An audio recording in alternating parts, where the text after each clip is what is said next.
So welcome everyone. I'm really pleased that you could join us today for Silver Linings in Museum Educator number 2, while we explore what do teachers want. This forum allows us to connect with your fellow museum educators and public programmers to discuss the impact of COVID-19, and the MB committee hope to discover and suggest some positive ways for us all to move forward. Thank you too for everyone who gave us feedback with the last session we ran. And we've got a few ideas, so it looks like this is going to turn into a little bit of a series. So this gathering's being recorded. We just ask everyone to mute their microphone. And if you could put your hands up if you've got something that you'd like to say. And we'd also love to continue the conversation online and on our website and on Facebook, and we'll share the links as well as we're going.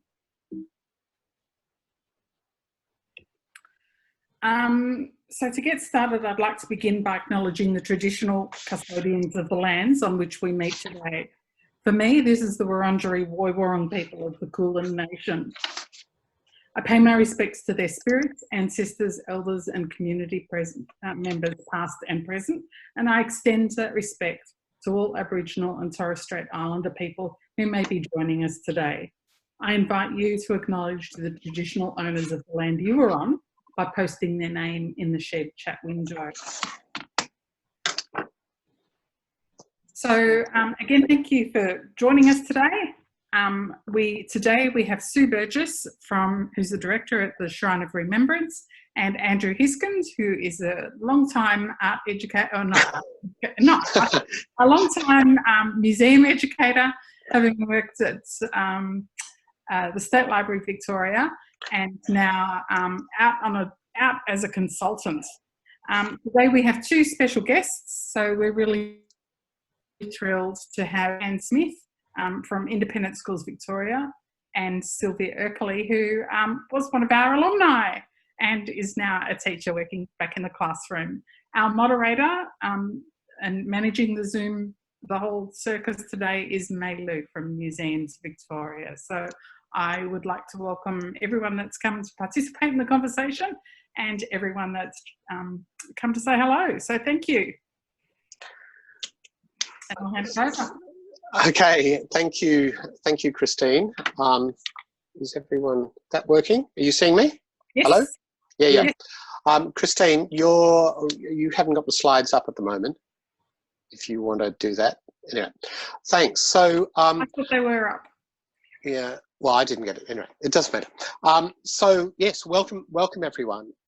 So this session, I mean, we thought of this idea of silver linings because we didn't want to run sessions called dark clouds, basically, and there was just the only way that we could go forward was to think about what you could make out of the current circumstances. And I think that's a really interesting idea. And the first session that I sadly missed, but I did watch the recording of it later on, was really interesting, and there was a real sense of community in terms of everyone being in this kind of thing together and trying to work their way through. And that's what this group is really. This is about learning. This is about providing learning opportunities for others, but equally providing learning opportunities for ourselves. And I think it's interesting. I recently read, there was a piece in the, I think it's the Financial Times, by Yuval Noah Harari, who's some of you will know as the author of Sapiens and other books, who referred to the idea of emergencies as being something that somehow presses the fast forward button on history. And I think everyone will feel as though they've had that fast forward button pressed and they've kind of accelerated back into their seats as the world has taken off in some ways, but in other ways has really slowed down. So it's been fundamentally a rather strange time, I think, for people. In thinking about what Silver Linings 2 might be, one of the key challenges was to think, how do we create value? So how do we as educators create value, but also how do we as a team of people organising this program create value for all of the other educators? And that comes down to the basic notion of what are the problems that we're trying to solve. So we might end up having a series of these discussions, as Christine was indicating, talking about the way in which we move into new understandings of the problems that we're solving. But for this particular one, Silver Linings 2, we thought, what are the problems, or what's our understanding of the problems that we're trying to solve for educators, who are the out in schools, who are the people who have always been the gatekeepers for the kinds of programs that we've run in institutions. So so the fundamental question was, what are the ways in which we can create value for educators? So in thinking about that, obviously we can just sort of come up with theories and so on, but a number of people had done some research, and I think that was really interesting to see that from within our team at Education Network Victoria, there were a number of people who'd done some research to get a sense of what teachers wanted. But there was other research as well. So Anne Smith, who we're going to hear from later on, has done some work at Independent Schools Victoria, looking at arts education and the way in which museums have been supporting that in other ways. And Sylvia, who Christine mentioned as well, will talk to us a bit about some of her thoughts on that now that she's moved back into the classroom, having been at the Chinese Museum for a number of years. And so she's wearing kind of two hats in this regard, and that's a really valuable way of putting together some insights, we thought. So I might open up to Sue first, who's my co-facilitator, to ask her to perhaps address some of the things that she found when the Shrine did some research into what teachers want. So Sue, over to you. Thank you, Andrew. Can we move the slides along? They seem to be stuck. Essentially, we emailed out a selection of our teachers in late March, pretty much fairly soon after institutions were closing. I think there's a poll up there now. Oh, sorry, I forgot the poll. It's because I couldn't see the slides. That's all right, the poll. Yep. So yeah, we might just wind back for a second, press the rewind rather than the fast forward button. So we thought we would run a number of polls across this session, and we thought we'd start with this idea of what's your understanding of the teaching environment at the moment, you know, for teachers out in schools who are working to try and keep their sanity and keep everything afloat. So if you wouldn't mind answering this poll, and then, sorry, Sue, I'll throw it back to you. That's all right, Andrew.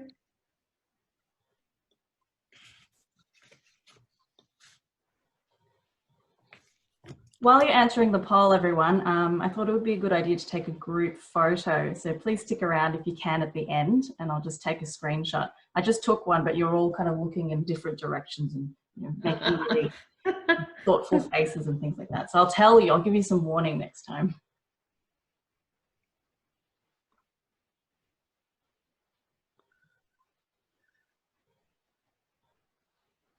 We've got 28 of 33 who have voted. Yay. Do you want us to vote too? Sure. So, yeah.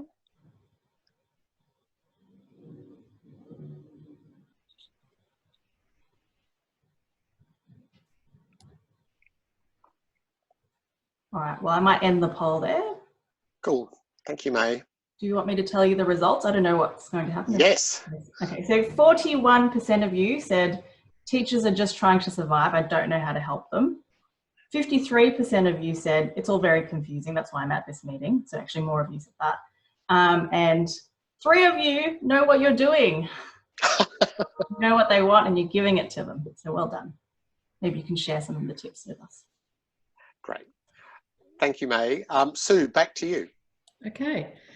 So as I was saying, we decided to survey about 200 teachers that we engage with regularly, just about exactly what they thought at that point. And I must stress, I think the timing on this is important because teachers hadn't found themselves really doing much in the way of remote engagement with their students at that point.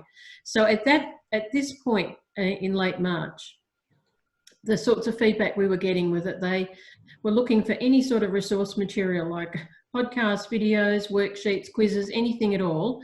And of course, for us, related to our area of the curriculum that we work with, which is obviously the First World War primarily. They were looking for some sort of live session with a staff member discussing objects and telling stories. A general session incorporating a virtual walkthrough with a Shrine educator facilitating. And the types of technology that they thought that they would be using would be Google Docs, and the sort of meeting technology would be Microsoft Teams, Zoom and WebEx. So nothing really, at this point now that we're in May, there's nothing really too revolutionary about that. But I guess the thing for us is that what this has opened up for us is the idea that we might possibly develop ways of doing things with teachers now that will inform the way we engage with teachers in the future. And I think we've opened up some new ideas to how we might in fact do that. So we're about to start doing some of these virtual walkthroughs, I think early next week. So I'll be able to update everybody about how that goes at that point. So I think that now if we spoke to our teachers, I'm not sure if they'd ask for all of those same sorts of things. It would be interesting to actually do a follow-up and see. Just before I finish, interesting point to note is I think teachers must be essentially optimistic because our forward bookings into terms 3 and 4 for on-site visits are looking quite healthy. So maybe they know something we don't. I think that's interesting, Sue. I don't know if any of you follow Colleen Dillenschneider, who has a blog called Know Your Own Bone. She's based in the US, and she looks at does a whole lot of data crunching and surveying and so on, and looking at the US figures in terms of people thinking ahead. That kind of window of where people are thinking ahead seems to be about 3 months. They're kind of thinking, oh, I might be back going to cultural organisations in about 3 months' time. So I think that probably fits exactly with your experience as well. May, do you want to tell us something about the information you found when you were surveying people at Museums Victoria?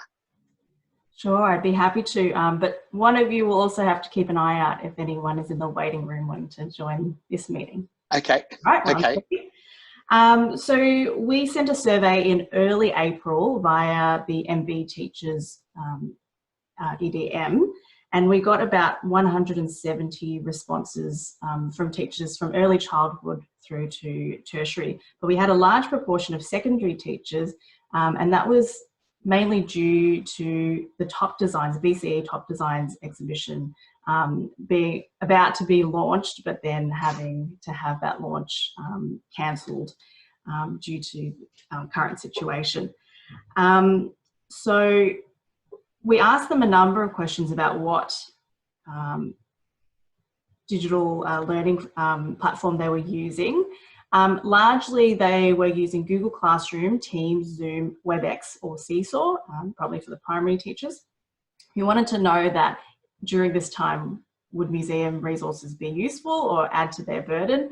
And, you know, it's really good news that 98% said that they would use museum resources. So that's heartening. But then it's also, you know, a case of they're the teachers who responded to the survey. So they're probably most likely to want to use museum resources. Overwhelmingly, they said they preferred to receive content via email, but our web stats do show that quite a number are coming to us from Facebook. So that's still one of our key ways of reaching teacher audiences. And in terms of the types of resources they wanted rich learning tasks, whole units that are curriculum linked. They wanted YouTube content about our collections and including expert talks. And they wanted to have be able to have a menu where they could more easily access our existing web pages and our collections online. And they also wanted us to convert our on-site delivery programs to online programs. Some of you may have seen that Museums Victoria has launched Museum Learning at Home. So each of our educators is curating a week's worth of activities. I've just launched mine today, STEM and Innovation.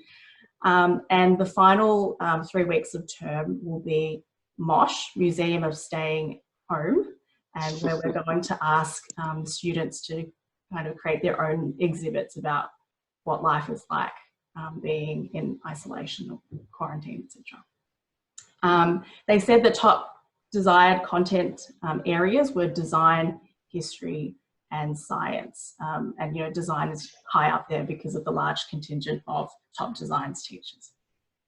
So if you want any more detail about that, you're very welcome to contact me and we can chat about it. Great, thanks, May. No worries.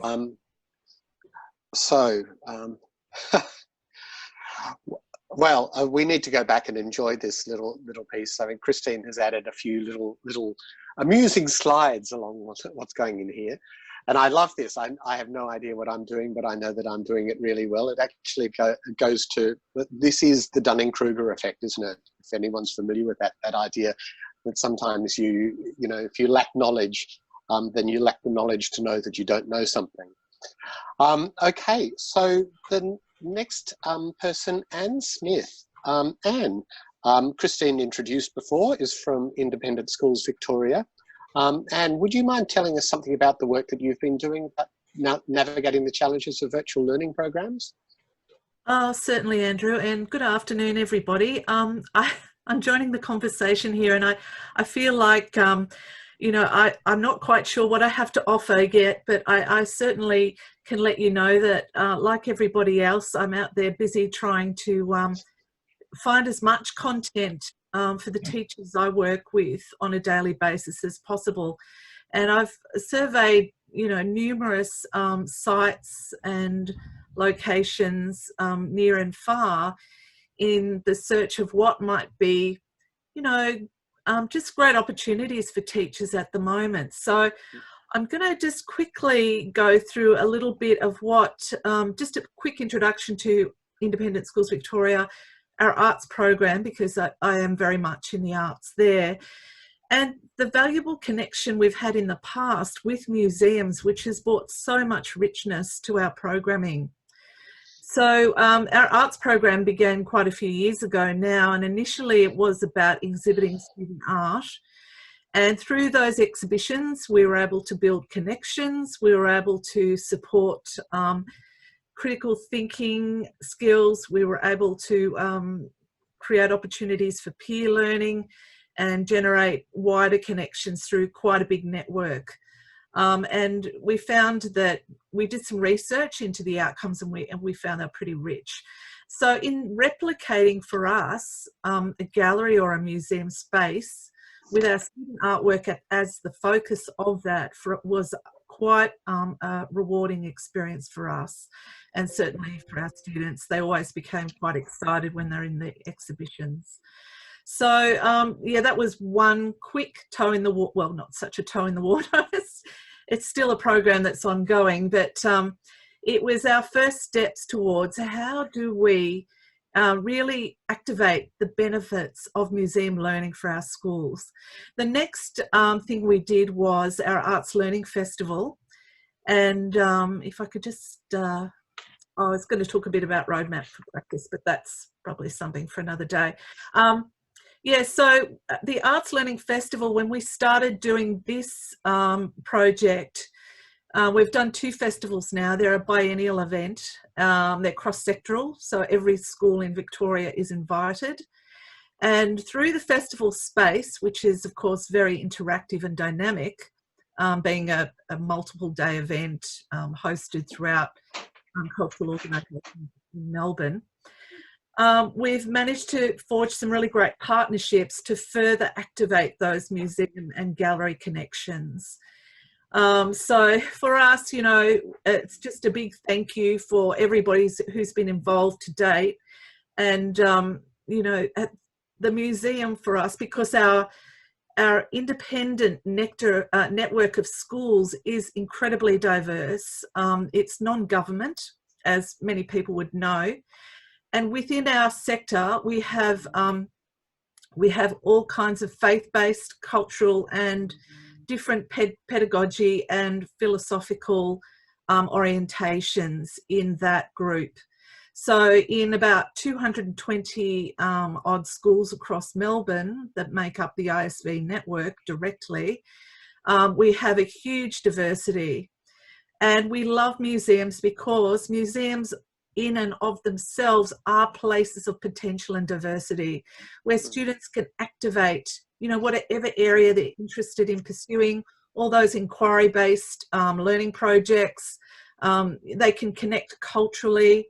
So it's a really rich space. And of course, now being plunged into the online is, I guess, another opportunity for us to learn. As Andrew mentioned before, that's a great quote about being on fast forward. I'm certainly identifying with that right now.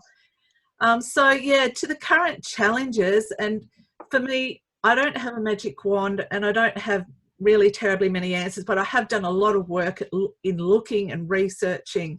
So some tips and things I keep front of mind when I'm looking for resources. First of all, and this is a big challenge for the arts, is how does it generate energy?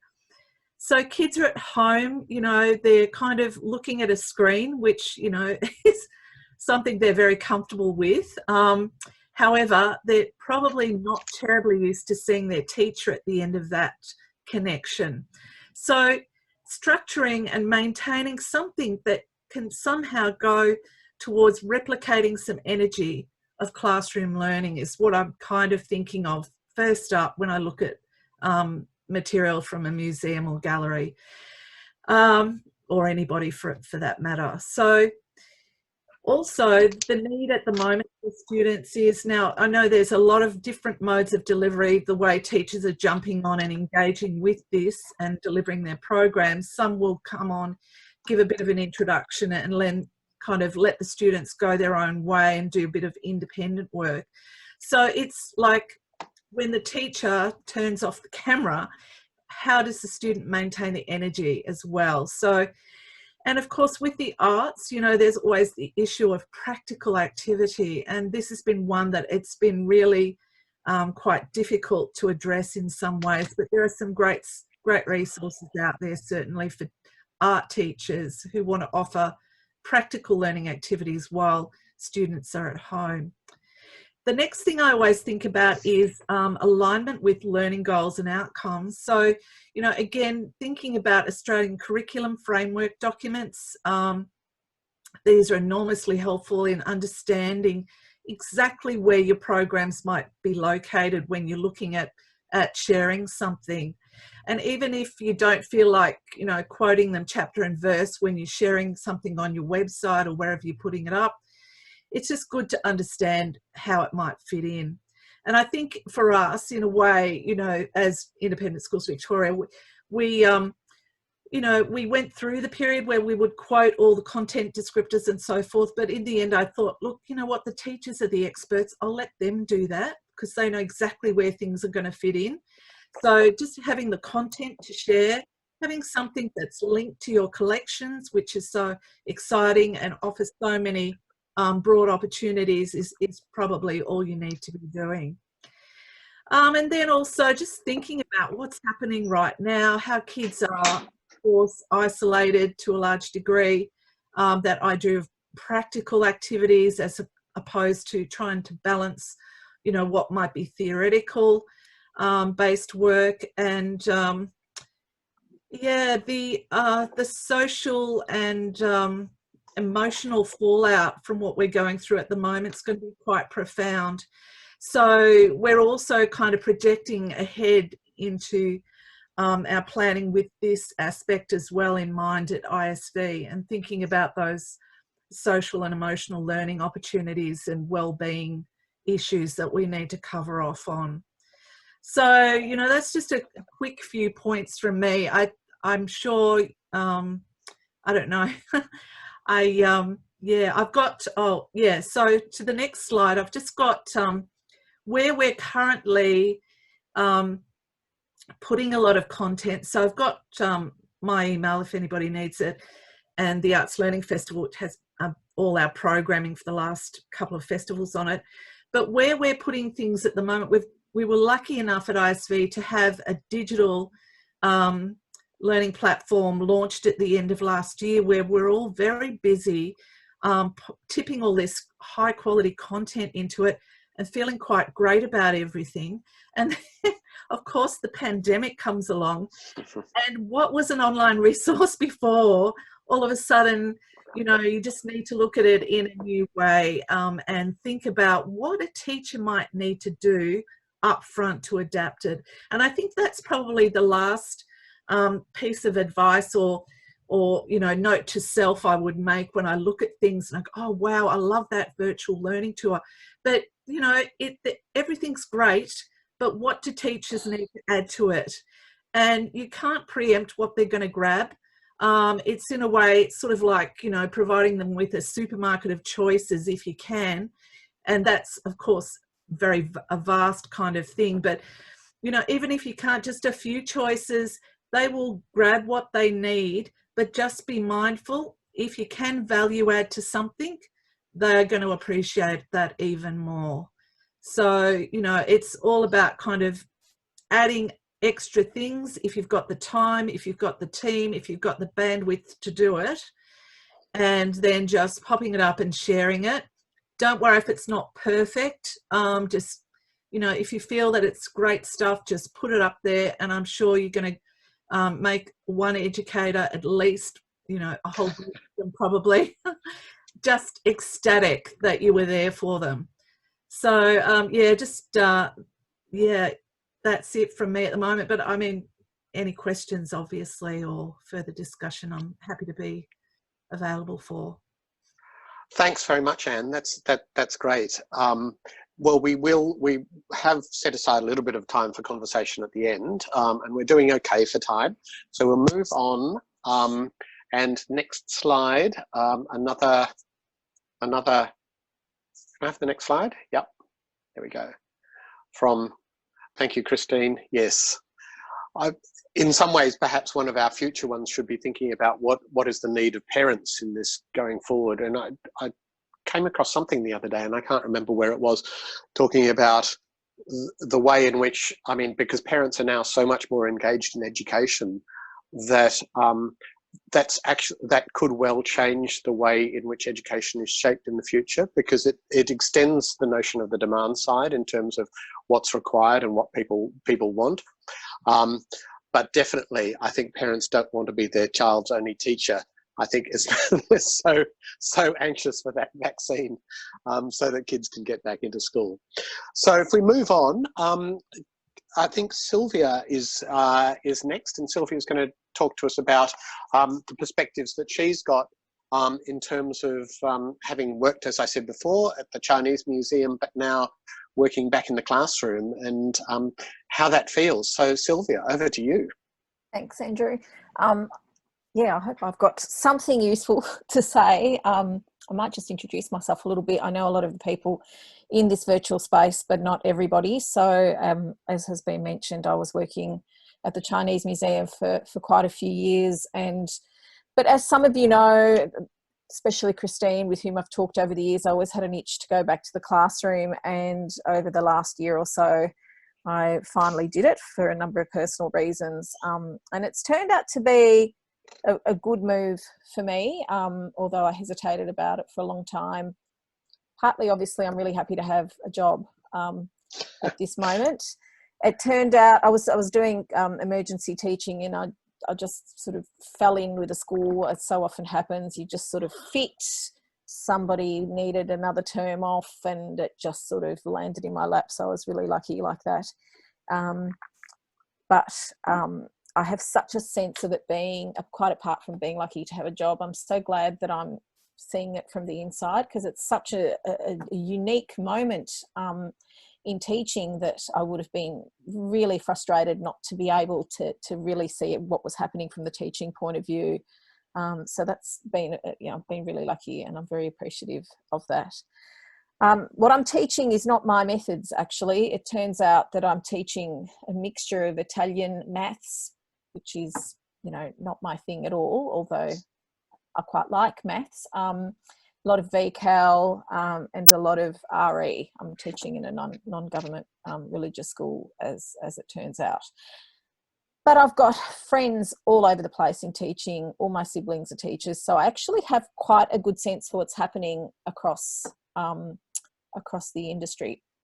What are schools doing? There are no two schools doing it exactly the same, although there's a little bit of uniformity, I think, across the government sector. But even then, you know, lots of teachers are doing quite different things and schools are doing quite different things. This is just one list of platforms, for example, that I've put down, but it's by no means exhaustive. So all schools have got their own jumping off school management platform. The government schools use Compass, which I have used now from the back end quite a lot. I really like Compass, and I miss it now that I'm not teaching in a government school. And there's a lot of different ones that are used in independent schools, Catholic schools. A lot of schools are also using quite a lot of email. Kids who my students were not used to checking their emails, maybe once a week, you know, now they're having to check them every day, because that's how we're sending our instructions to students. And I feel a little bit sorry for them. Some of them year 7s and 8s having to figure out how to, you know, really communicate by email, but they're in a steep learning curve and they are responding to that. Zoom is being used. I saw a little bit of chat going on about Zoom, so I will talk about that a bit more as well. WebEx is the Zoom of the government schools. There's Google Classrooms, Microsoft Teams, there's Ercole, there's a thing called Style, some of you may have heard of, which is a platform for lessons. Lots and lots of different online software. So there are no two schools doing the same thing, and even no two teachers in the same school. So it's really complex and busy, this space. So yeah, the next slide, Christine. And I thought, I had it, sorry, it sort of hurts my eyes a bit now that I look at it. I did this in a big hurry. It's not graphically very good, but there's a spectrum, even in the way that schools are using different software. So the Zoom issue is an interesting one. So when the school that I'm teaching at first talked about online learning, it was like, well, we can't use Zoom. We're not going to use Zoom because of, you know, privacy concerns, etc. And that very quickly changed, and now everybody's using Zoom. But I know that at government schools, primary schools, for example, they're using maybe WebEx a tiny bit, like maybe for a short time each day. If they don't have at least 2 students with the teacher in the space, they have to close it. So you cannot be a teacher with 1 student alone in the video call, and you're not allowed to record the video call. Whereas there are other schools where there's no time limit on use, so there's students and teachers on Zoom virtually all day. The school records all the sessions, so they're held in a server, and you can have an individual student come and go. So there's a big spectrum there. The structure of the school day is also really different according to different schools. At some schools, you get your tasks in the morning, you can do them at your own pace. There's no role taken. Nobody cares if you wear a uniform. So it's fairly fluid. At other schools, mostly independent schools, I get the feeling you've got to follow the school timetable. Attendance is recorded for every lesson. You have homeroom in the morning. You've got to wear your uniform on screen. So it's quite regimented. So that, yeah, big spectrum across different schools. And then, as was mentioned, Andrew was mentioning before, you've got the role of the parent as teacher, and it wasn't meant to be, it wasn't meant to be homeschooling. And initially, I think a lot of teachers are like, oh no, it's not homeschooling, it's remote learning. But realistically, particularly for primary school and for the younger end, of course, it's homeschooling, because you need that supervisory and motivatory force that a teacher provides, which a child cannot do for themselves. So at the one end of the spectrum, you've got parents who are supervising and really delivering lessons as a teacher would. And then at the other end, at VCE, for example, students are pretty much, they're driving themselves as much as they were when they're in the classroom. So I think the next slide I've got, I don't know if you guys have seen this meme I found it quite funny. Just the complexity of what some of the parents are receiving from the other end. particularly with all these different platforms that they have to adopt, some of them with very strange names. And yes, I think the expression on that guy's face says it all, where you just go, oh, please. And I'll show you an example which is on the next page, which I got. This is from a government school. This is a parent pack for the day of what these parents are meant to do with their kids at home, and it just like, what? So this is, I think it's for a grade 2 student, and you know, this is just absolutely unsustainable. And I think some of this is coming across because of schools feeling that they need to provide it to parents, and some parents want to, you know, the parent guilt and the teacher guilt sets in. It becomes this perfect storm where you're just feeling like we have to provide, and so these ridiculous lists come out. And you know, it's a pretty extraordinary parent that can keep up with that. And I've got other friends who are amazing teachers who are at home with their kids at the moment. They themselves, even though they're teachers and have tertiary qualifications, cannot figure out what they're supposed to be delivering. However, that said, as I've highlighted on this particular slide, there is space there for the orgs, and immediately you can see that, you know, this school is sending their kids to the zoo, and there's Fuse resources where I know lots of the organisations have got their resources up as well. So yeah, the next slide, just focusing a little bit more on primary schools. I think, yeah, so many parents as teachers are feeling lost. All of this is anecdotal. I haven't done any actual research. This is just from knowing a lot of parents and teachers.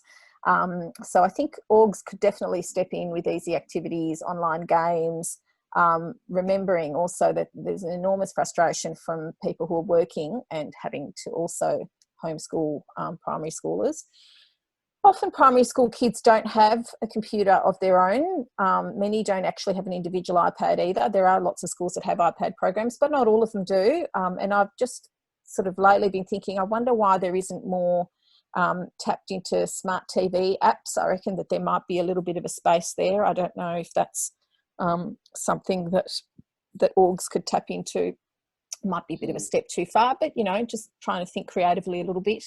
I also know that some primary school teachers at the other end of that spectrum, where they're not sending those ridiculous packs out, or even if they are, in fact, they themselves are having very little contact with their own students online. So they're bored, you know, they don't have a lot to do during the day. So that could be a really good opportunity for professional learning for them as well. And then looking at upper primary to before VCE, that's probably the biggest space where that needs the content that Anne was talking about before. Teachers are working extremely hard in those year levels transferring their courses to online platforms. It's very time consuming. I've spent a lot of time doing it myself. It can be a lot of fun too. I'm also hugely enjoying the challenge of it. And I've found the best platforms are the ones that you can give feedback, assess activities within the platform, or you can easily, the ones that you can work in conjunction with whatever the school's assessment management systems is. But basically those platforms that are being used, they need more content. Some of them will have lots of science content, some might have lots of maths content, but, you know, they've all got gaps. So I think that there's a really good space there for partnerships between those platforms and the organisations. They need to be talking to each other so that they, you know, someone who's come up with fantastic software has the content to put into it. There's one particular one that I've been using that I keep thinking, oh, I wish they had more content in this area, and why aren't they talking to the orgs? So I won't mention any names because I think that would be unfair, but I think that there's a bit of an opportunity there. And then upper secondary, I think where it comes to VCE, there's a sense of business as usual to some extent. I know a lot of teacher friends of mine at VCE level who basically, and more so over time, once they get used to Zoom and very friendly and confident with that, they're really reverting to using the virtual classroom, pretty much the same methods that they would be back at school anyway. So yeah, I have a sense that there's a bit of business as usual, but virtual excursions are happening at that level. I've heard anecdotally of quite a few, and they're going well. SACs are a bit interesting at the moment. I think VCAA is a bit slow to catch up with trying to figure out how they're going to alter the calendar for schools and the assessment calendar. So there's been a little bit of panic there, and I've noticed that there's a really big difference in school to school in how they're administering their SACs. You know, the one school was giving their students the whole day to finish an English SAC, and another one was extremely time limited. So I thought that was a bit interesting, and I wonder what will come out in the wash there. One of the things that's happening as well is a sense of the rites of passage that have been lost for those, particularly for kids in their final year of schooling. I don't really have a sense for what could be done other than perhaps to capture that experience, I think, for posterity, because it's an important one. And the other thing is that, having now taught a fair bit of VCAL as well, is regardless of COVID, VCAL is crying out for good content. I think it's a really neglected part of the education system. There's a lot of kids who are staying in school because they have to, they don't really want to. They're a challenging bunch, but they're not stupid and they have needs. And they're quite, you know, once you get to know them, they're actually quite likeable and they've got a lot to offer. But I think they're being really neglected by schools who tend to then focus on the academic, and they don't really know what to do with these kids. And there's a lot of time filler activities that aren't particularly valuable. So I'd like to see a little bit more done for them. Was that my last slide? I think I might have been. Was there? Oh, what happens This next? one. Yeah, well, who knows? I don't know what's going to happen next either. I do have a sense. It's nice to know that schools are being optimistic and booking up keeping their bookings for their excursions for semester 2. But I wonder how much that really is going to be realistic. I think it's unlikely it'll be 100%. I think there might also be a cohort of parents who keeps their kids home anyway, even after schools reopen. So I think virtual excursions are probably still going to be on the cards for a while, and maybe developing more incursion type activities. And the only other thing I wanted to mention was a sense of, from the teaching point of view, of feeling a little bit like the political meat in the sandwich of late, particularly with the tussle between, there's a really clear sense that the federal government wants schools to reopen, and also a sense of resentment from teachers saying, but we're not actually closed. You do realise we are working, and we weren't the ones that decided to, you know, to close the buildings of schools. So a bit of resentment there, but then, you know, you've got the state government that really wants to keep the schools closed. So teachers do have a little bit of a sense of being stuck in the middle as well. So that's really it from me, from my experiences. I hope that is a little bit useful, and I'm happy to answer questions if people have, you know, hopefully. Yes. No, thanks so much, Sylvia. That's a really thorough roundup, and notwithstanding that you said that it didn't have a research basis, I mean, clearly it had some level of research basis from talking to so many people.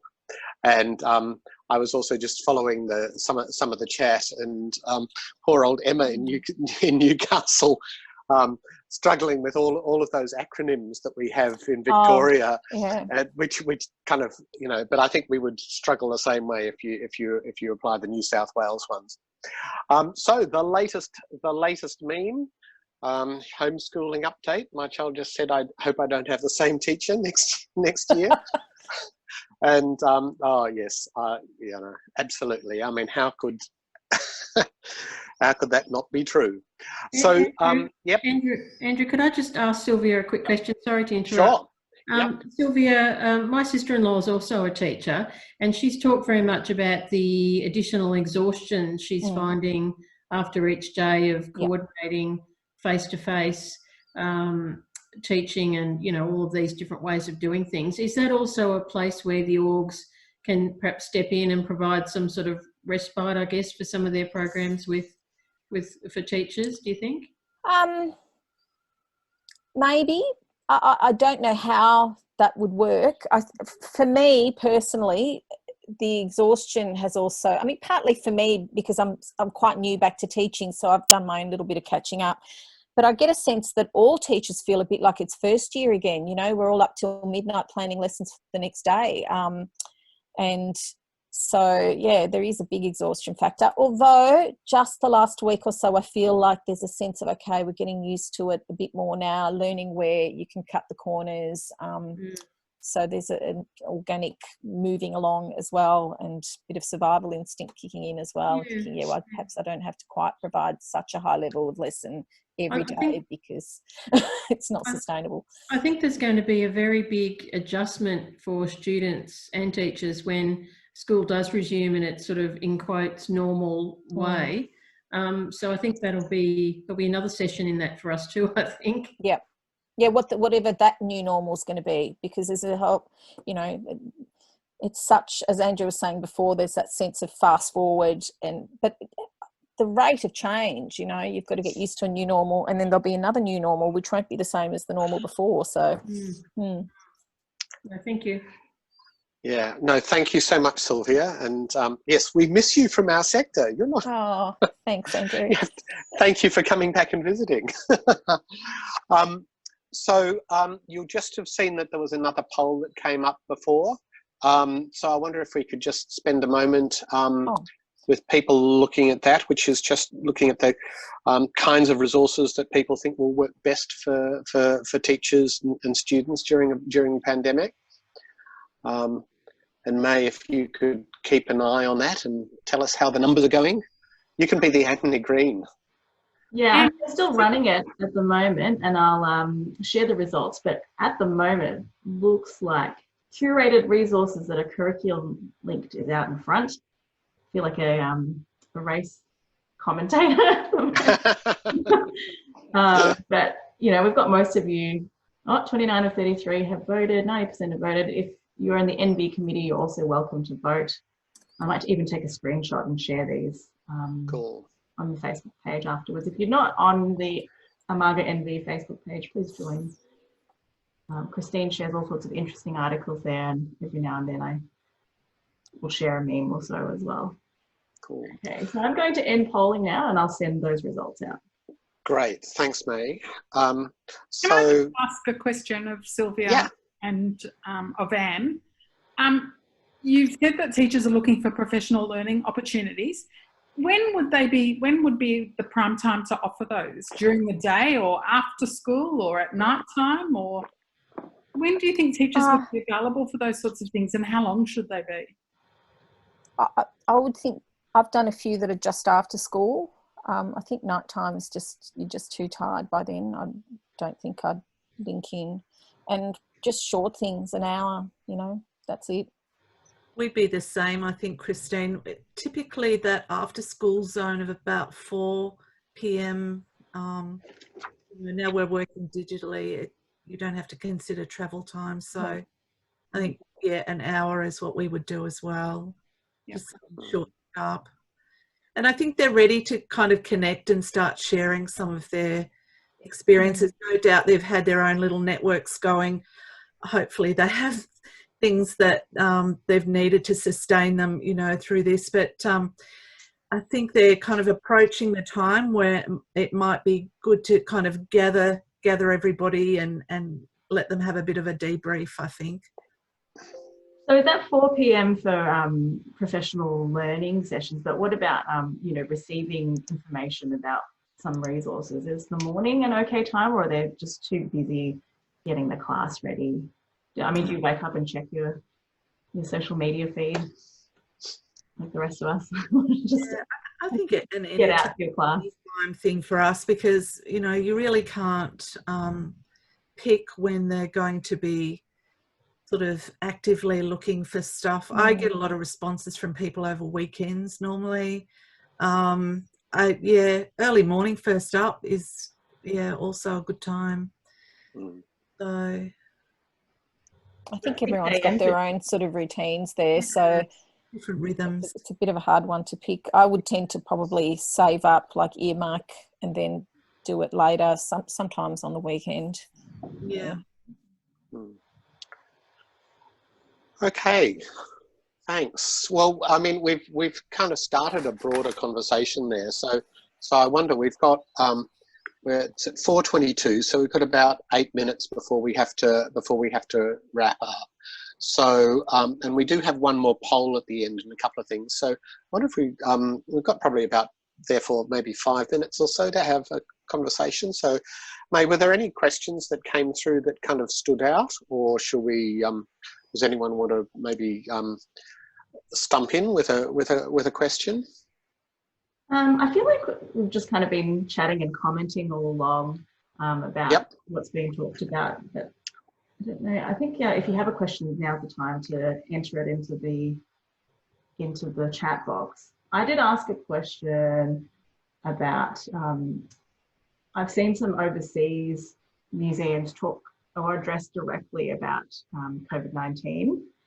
And, you know, especially because students have been so curious about it, they hear it everywhere in the media, and, you know, they want some different tools to understand and address the situation. But from a cultural institution perspective, there is a sector-wide media and PR plan, I think, around the pandemic. So we haven't been allowed to address it directly at all. And there's been a lot of careful messaging around museum of staying at home. So I'm just wondering what it is like with your organisation.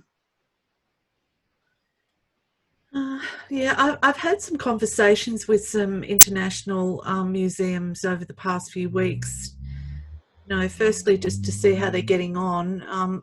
A lot of their experiences are very much the same as ours, I guess, in that, you know, they're in lockdown. But really, you know, when speaking to the US, we know that they've had such a dire situation evolving over there, and with concerns of, you know, second waves of infection and so forth. You know, nothing's over yet. I've even spoken, you know, I had conversations with some colleagues in Italy as well, who are very close to Milan, and, you know, how they've managed that. They're remarkably optimistic and remarkably strong, and I think they have plans in a lot of cases to reopen at roughly the same, I don't know, you know, varying timelines, I guess, but nothing too soon, kind of around September-ish. So yeah, it just their way forward, they're just tentative like we are, and yeah, it's really, really tricky stuff. So yeah, I'm sorry, I don't think that answers anything, but just, you know, they're out there and they're feeling it. And I think, yeah, the priority around social and emotional is where I keep going back to, because for students and for, you know, so many community members, I think the museums are really, and cultural orgs and galleries have really got an important part to play in that they can pull together these personalised experiences of such great depth and richness that can really provide some very fortifying moments for people in the time ahead. You know, some of the work we've done at ISV over the years has certainly tapped into, as I mentioned before, and partnered with all of you guys, and it's been amazing. And please just don't underestimate what you can do for people, because you are so much needed at the moment. It's just a question of focus and waiting for the right time, and that's going to be tricky too. So yeah, that's really heartening. Yeah. Got some comments. I put up a little link at the end there for IS Learn. If you do want to get content out, we've got this platform going. Please send me across anything if you feel that, you know, we can help share things for you. Thank you. Very happy to do that. It's open to all schools and it's free. So we're just kind of putting up as much stuff as we can. We're running very fast. It's quite dynamic. And we're adding all the time. And as Sylvia mentioned, where the gaps are in people's kind of, you know, people are out there looking for content, and we're trying to fill all those gaps as we go along. And yeah, it's a constantly changing space, as you would imagine. Thank you. I might just point out what's happening in the group chat at the moment as well. You might see Jenny from the Jewish Museum has asked, can we get a sense from the group about whether the individuals or organisations have delivered excursions remotely? But just keeping an eye on the time, maybe we could open that up to talking about any virtual resources that have been well received. Mm.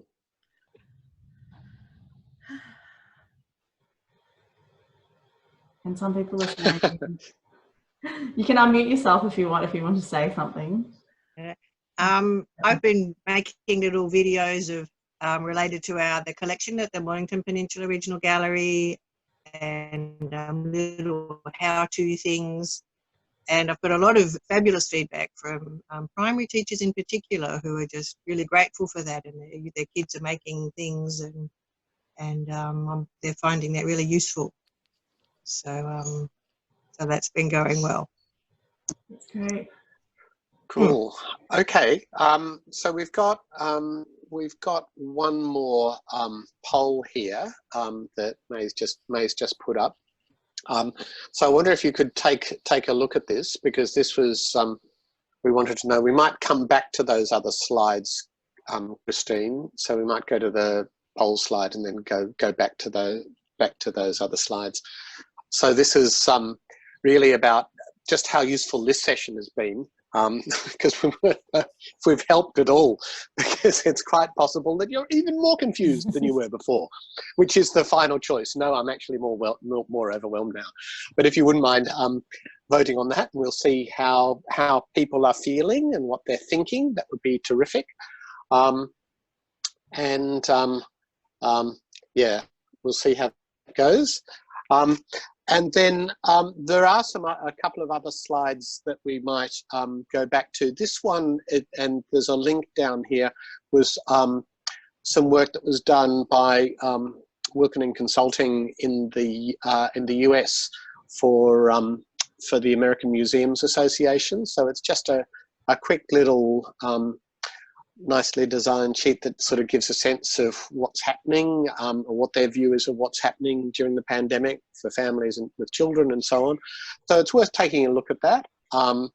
And the next slide is one that I just came across. Someone sent it through to a link through to this this morning. So it's a very recent report, which a couple of us maybe had a quick look at, but we really haven't had time to engage with properly, looking at educator perspectives on the impact of COVID-19. And I think that's a really interesting thing looking forward. So we talked about this as being silver linings, not black clouds. And it's that idea of how do you take that forward into the future? And there are some, we had some discussion just before about how we might, how people might open up. And again, just thinking, there was a thing I saw from Colleen Dillenschneider this morning, looking at in detail at people's attitudes in the US to museums and cultural orgs, and this was also performing arts and so on. And one of the key things in opening up was that people felt that they would trust organisations when they decided to open up, because these were the organisations that often decided to close before it was mandated. In other words, there's a high degree of trust in cultural organisations compared to government and others, although I guess some governments have been winning us back a bit more recently. So that's interesting. We're just coming up to time, so we're at 4:30. I'm just wondering if we can take a photo before everyone leaves. Yeah. So if we could possibly get you all looking at the screen. And I'm just going to smiling. If you can. Oh no, you're across 2 pages. I don't know how to do that.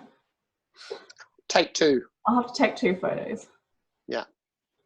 Okay, so just bear with me. So on the first page, okay, that's okay if you can't turn on your screen. Okay, so I'll say 3, 2, 1, and then I'll capture the snip. Ready? 3, 2, 1. I'm just going to save that first page.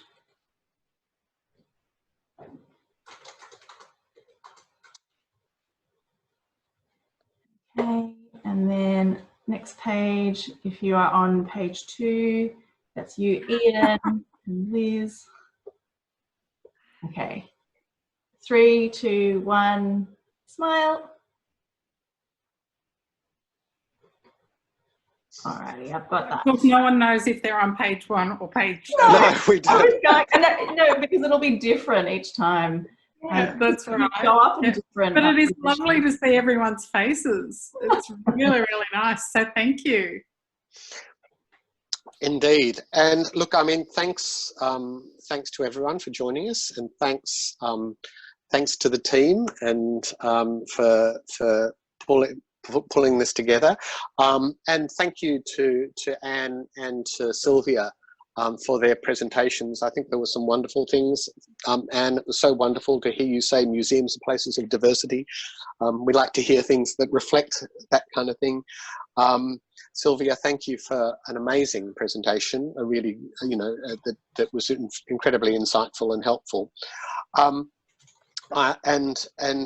And also that aspect, Anne, that you said about how does it generate energy is a really important thing to think about. I guess by way of ending, one thing that I read recently in a Guardian article by a guy called John Norton, who writes a lot about technology, was he closed it by talking about using the metaphor of coming out of COVID as being like trying to break on black ice. So I don't know if any of you have ever driven in Europe or anywhere where it gets really, really cold and you get this black ice, which is like water that has thawed and then frozen again, and you can't see it, and you drive into it and your foot goes on the brake and you just keep moving, and you have to take your foot off and on again, on, off and on again, and you're never quite sure where it is you're going to stop. I think that's a great metaphor for how we're going to get out of COVID in the end. We're not quite sure what the changes are going to be, what's going to stick and what's going to be rejected again, and we don't quite know where it's going to stop. So thank you from me. Any other final points in closing from Christine or Sue or May? Yes, a few of you have asked if this is recorded. It is recorded, and after I look through it and cut out bits and pieces, I'm going to, I think it'll go up on our webpage. Is that right, Christine? That's right. Yeah. Yeah. Yeah. Cool. So yeah, get in touch with us if you've got ideas for what the next one should be, or if you've got something that you think you could share with the group. Yeah. The results from the poll said that you feel reassured and you're all in this together, although we're apart. So no one was actually more overwhelmed. Job done. Yay. That would be really bad. Okay, well, thank you all, and we'll see you again next time.